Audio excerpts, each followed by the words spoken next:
ഈ കേരളത്തിലെ സുന്നികളിൽ നിന്ന് വലിയ തോതിൽ അവരുടെ ഭാഗത്തു നിന്ന് ഇപ്പോൾ ഷിർക്കും അതുപോലെ തൗഹീദും ഷിർക്കും തമ്മിലുള്ള അതുപോലെ ഈ സുന്നത്തും വിധേയത്വം തമ്മിലുള്ള വ്യത്യാസങ്ങളുടെ പേരിലാണ് ഈ സുന്നികൾക്കെതിരെ മുജാഹിദികൾ വലിയ വിമർശനങ്ങൾ ഉന്നയിക്കുന്നത്.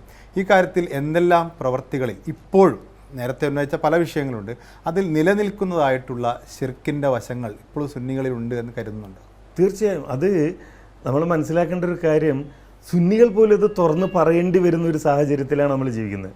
ഇപ്പം നിങ്ങൾ കേൾക്കുന്ന വിവാദമാണല്ലോ, CM മടവൂര് ലോകം നിയന്ത്രിക്കുന്ന ആളാണ് എന്ന് പറഞ്ഞുകൊണ്ട് ഒരു വിഭാഗം രംഗത്ത് വരികയാണ്. എന്നാൽ അത് പറയാൻ പാടില്ല എന്ന് സുന്നികളിലെ ഒരു വിഭാഗത്തിന് തന്നെ പറയേണ്ടി വന്നല്ലോ.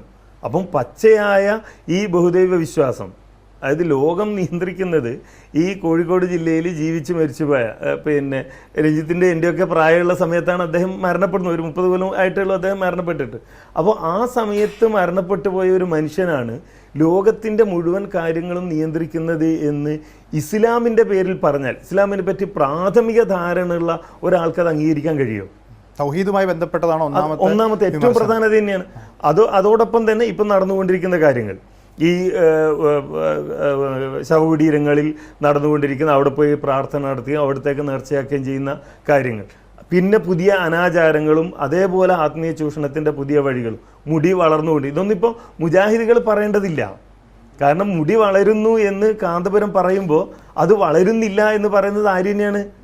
സുന്നികൾ തന്നെയാണ്. അതായത് മുജാഹിദ് പ്രസ്ഥാനങ്ങളുടെ നവോത്ഥാന ആശയങ്ങൾ പക്ക പിൻപറ്റിയില്ലെങ്കിലും അതിൻ്റെ ഒരു സ്വാധീനം ഇപ്പോൾ സുന്നികളിൽ ഉണ്ട്. അത് തുടക്കം മുതൽ നമുക്ക് കാണാൻ കഴിയും. ഇപ്പോൾ 1930 സമസ്ത സ്ത്രീ വിദ്യാഭ്യാസം, സ്ത്രീകൾ കയ്യെഴുത്ത് പഠിക്കാൻ പാടില്ല എന്ന് പ്രമേയം പാസ്സാക്കുന്നത്. അത് ഏതെങ്കിലും ഒരു പണ്ഡിതൻ്റെ പ്രസംഗം, ഒരു പണ്ഡിത സഭ യോഗം ചേർന്ന് പ്രമേയം പാസ്സാക്കുകയാണ്. പെൺകുട്ടികൾ കയ്യെഴുത്ത് പഠിക്കാൻ പാടില്ല, അത് ശറയിൽ മക്രൂഹായതാണ്, വിരോധിക്കപ്പെട്ട കാര്യമാണ് എന്ന് പറഞ്ഞിട്ട് പ്രമേയം പാസ്സാക്കുകയാണ്. ഇന്നേ വരെ സമസ്ത, ഇപ്പോൾ 1930 കഴിഞ്ഞിട്ട് ഇത്രയും കാലമായല്ലോ, സമസ്ത ചേർന്നിട്ട് എന്ത് പറഞ്ഞിട്ടില്ല? സ്ത്രീകൾ കയ്യെഴുത്ത് പഠിക്കണം എന്നൊരു തീരുമാനം, ആ തീരുമാനം തെറ്റായിരുന്നു എന്ന് പറയണ്ട, ഇത് പഠിക്കണം എന്ന് പറഞ്ഞിട്ടില്ല. പക്ഷേ സമൂഹം എന്ത് ചെയ്തു? അത് ഏറ്റെടുത്തു. ആ സമൂഹത്തിൻ്റെ പിന്നാലെ സമസ്തക്ക് വരേണ്ടി വന്നു. ഈ സ്ത്രീ വിദ്യാഭ്യാസം ഉൾപ്പെടെയുള്ള കാര്യങ്ങളിൽ മുജാഹിദ് പ്രസ്ഥാനത്തിൻ്റെ നിലപാടാണ് ശരിയെന്ന് സുന്നികൾ തീർച്ചയായും. ഇനി നോക്കിക്കോളൂ, നിങ്ങൾ യാത്ര തുടങ്ങുന്ന ഒരു തുടക്കം, ഇപ്പം ഒരു +2 ഒക്കെ നിങ്ങൾ പഠിക്കുന്ന കാലം, ഏതെങ്കിലും പള്ളികളുടെ മുമ്പിൽ നിങ്ങൾ യാത്രക്കാരായ സ്ത്രീകൾക്ക് നിസ്കരിക്കാൻ സൗകര്യം എന്നുള്ള ബോർഡ് കണ്ടിരുന്നോ? ഇപ്പോഴാണത് വരാൻ തുടങ്ങി. ഒരു 10-15 കൊല്ലമായിട്ടേ ഉള്ളൂ. ഇപ്പോഴും മുജാഹിദ് പള്ളികൾക്ക് മുമ്പിൽ സ്ത്രീകൾക്ക് സൗകര്യം എന്നുള്ള സ്ത്രീകൾ എന്നുള്ള ബോർഡ് ഉണ്ടാവും. പക്ഷെ സുന്നികളുടെ പള്ളിയുടെ മുമ്പിൽ യാത്രക്കാരായ സ്ത്രീകൾക്ക് നിസ്കരിക്കാൻ സൗകര്യം എന്ന് പ്രത്യേകമായി ഒരു ബോർഡ് വെച്ച് അവിടെ സ്ത്രീകൾക്ക് പ്രത്യേക ഒരു സൗകര്യം, ഇങ്ങനെ പല വിഷയങ്ങളിലും. അതേപോലെ ഖുതുബ, മുജാഹിദ് പ്രസ്ഥാനമായിട്ട് ബന്ധപ്പെട്ട വലിയൊരു തർക്കമായിരുന്നു. വെള്ളിയാഴ്ച പള്ളിയിൽ നടക്കുന്ന, അത് മലയാളത്തിലാണോ അല്ലേ, അത് മലയാളത്തിൽ പാടില്ല എന്ന് പറഞ്ഞവർ പിന്നെ ഈ മിമ്പറിൻ്റെ മുകളിൽ നടത്താൻ പാടില്ല, അതിൻ്റെ താഴെ വെച്ച് എന്ത് ചെയ്യാം, എല്ലാ വെള്ളിയാഴ്ചയും ഒരു പ്രസംഗം നടത്തി. അതിനെ അത് അധികവും തുടങ്ങിയത് EK വിഭാഗത്തിൻ്റെ പള്ളിയിലായിരുന്നു. അപ്പോൾ അതിന് AP വിഭാഗം അതിനെ ആക്ഷേപപൂർവ്വം പറഞ്ഞത് തറപ്രസംഗം, തറയിൽ വെച്ചാണ്, മിമ്പറിൻ്റെ പോലെ നടത്താൻ പാടില്ല, തറയിൽ വെച്ച് നടന്ന തറപ്രസംഗത്തിൻ്റെ ആളുകളായി.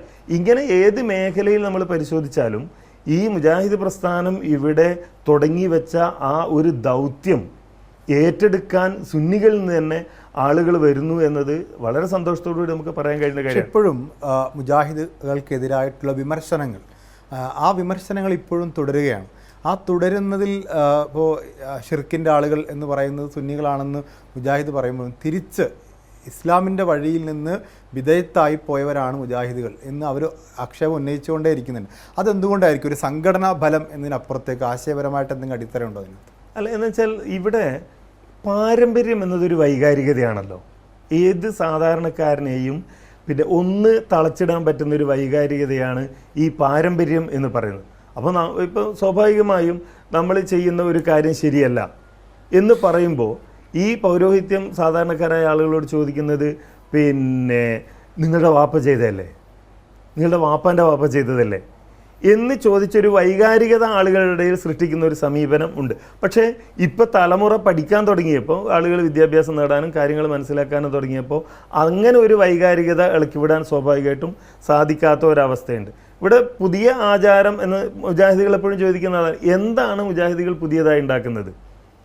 പ്രവാചകൻ പഠിപ്പിക്കാത്ത അല്ലെങ്കിൽ പ്രവാചകന്റെ അനുചരന്മാരുടെ ജീവിതത്തിൽ ഇല്ലാത്ത ചില വാശികളുണ്ടായിരുന്നല്ലോ. ഇപ്പം നമ്മൾ നിസ്കാരത്തിൻ്റെ കൈ കെട്ടുന്നതുമായി ബന്ധപ്പെട്ട് ജുമാ നിസ്കാരത്തിൻ്റെ സമയത്തുള്ള 2 ബാങ്കുവിളികളുമായി ബന്ധപ്പെട്ട്, അതുപോലെ സുബൈ നിസ്കാരത്തിൻ്റെ പ്രാർത്ഥനയെ സംബന്ധിച്ച്, ഖുനീത്തിനെ സംബന്ധിച്ചൊക്കെ ഉണ്ടായിരുന്ന അങ്ങനെയുള്ള കടുംപിടുത്തങ്ങൾ ഇപ്പോഴും ഉണ്ടോ മുജാഹിദ്? മുജാഹിദ് പ്രസ്ഥാനം അത് തന്നെയാണ് പറയുന്നത്. കാരണം അതൊരു ഏതെങ്കിലും ഒരു കാലത്ത് മാത്രം പരിമിതമായ വാശിയുടെയോ അല്ലെങ്കിൽ കടുംപിടുത്തത്തിൻ്റെയോ വിഷയമല്ല. ഞാൻ ചോദിക്കുന്നത്, ഇപ്പോൾ സ്വാഭാവികമായിട്ടൊരു മുസ്ലിം ഐക്യം എന്നൊക്കെ പറയുന്ന ഒരു പ്ലാറ്റ്ഫോമിൽ എല്ലാവരും ഒരുമിച്ച് കൊണ്ടുവരിക എന്നൊക്കെയുള്ള ആശയപരമായിട്ടുള്ള അങ്ങനെയുള്ള ചിന്തകൾ, അങ്ങനെയുള്ള ആലോചനകൾ നടക്കുമ്പോൾ ചില വിട്ടുവീഴ്ചകൾ ഉണ്ടാകുമല്ലോ, ആ അർത്ഥത്തിൽ ചോദിച്ചാണ്. ഇല്ല, അത് ഉണ്ടായിരുന്ന കാലത്തും, നിങ്ങൾ ഈ പറയുന്ന കടുംപിടുത്തം ഉണ്ടായിരുന്നു എന്ന് നിങ്ങൾ പോലും വിശ്വസിക്കുന്ന കാലത്തും മുസ്ലിം ഐക്യം വളരെ സജീവമായി നിലനിന്നിരുന്നല്ലോ.